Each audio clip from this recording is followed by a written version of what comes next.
Assalamualaikum warahmatullahi wabarakatuh. Saya Zukrifa Zahra, Prodi Pendidikan Guru Pendidikan Anak Usia Dini. Di sini saya akan mempresentasikan tentang memahami fikih jinayah. Di sini ada pengertian fikih jinayah. Ilmu hukum fikih jinayah merupakan kajian ilmu Islam yang berbicara mengenai kejahatan atau kriminalitas. Perbuatan kejahatan menjadi salah satu perbuatan yang dibenci Allah sehingga terdapat hukuman atau sanksi yang telah ditetapkan sesuai dengan ketentuan syariah Islam. Jinayah sering disebut dengan istilah jarimah, yang berarti perbuatan-perbuatan yang dilarang oleh syara dan diancam oleh Allah dengan hukum had atau takzir.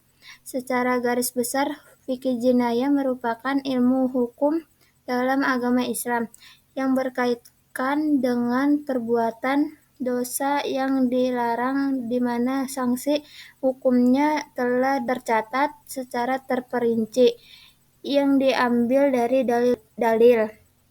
Di sini ada tujuan fikih jinayah. Pertama, mencari dan mendapatkan kebenaran secara material dari perkara kejahatan yang dilakukan dengan menggunakan hukum jinayah yang secara benar dan tepat. Yang kedua, memberi jaminan dan perlindungan hukum untuk berbagai pihak seperti korban, pelaku, sanksi, pelapor, tersangka, terdakwa, dan masyarakat yang terlibat sesuai dengan ajaran Islam.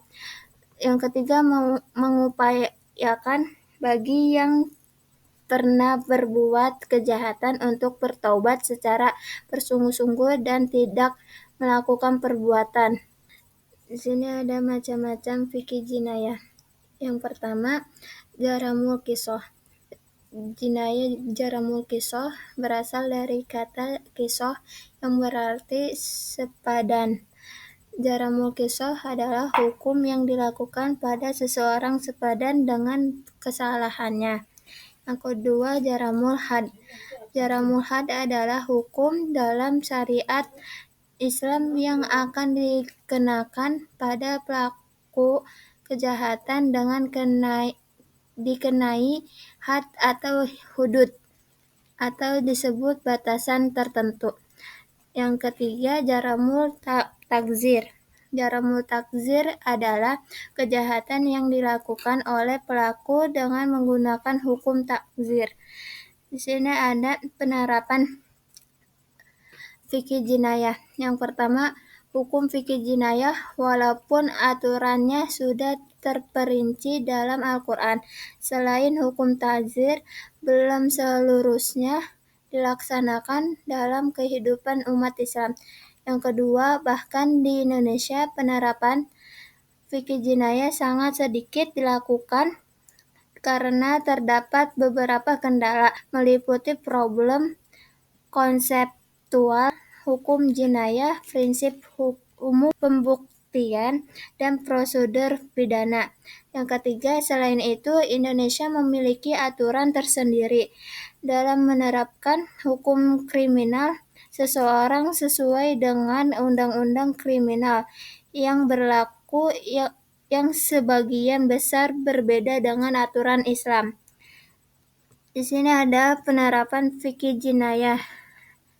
Penerapan hukum Islam di Indonesia yang menyeluruh hanya menjadi slogan yang cukup mendapat simpati masyarakat atau kalangan tertentu.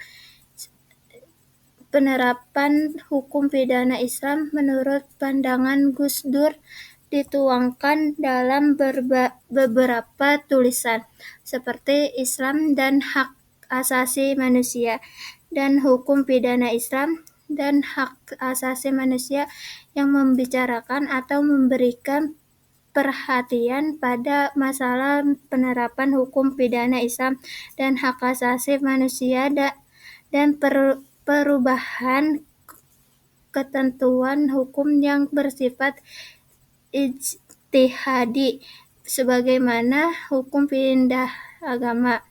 Kesimpulan, dalam menetapkan acuan yang menjadi prinsip utama para pengusaha dalam menjaga kepentingan masyarakat secara umum, melindungi setiap anggota masyarakat dari kemudaratan, dan juga menegakkan keadilan dengan menggunakan prinsip syar'i, yaitu hukum fikih jinayah.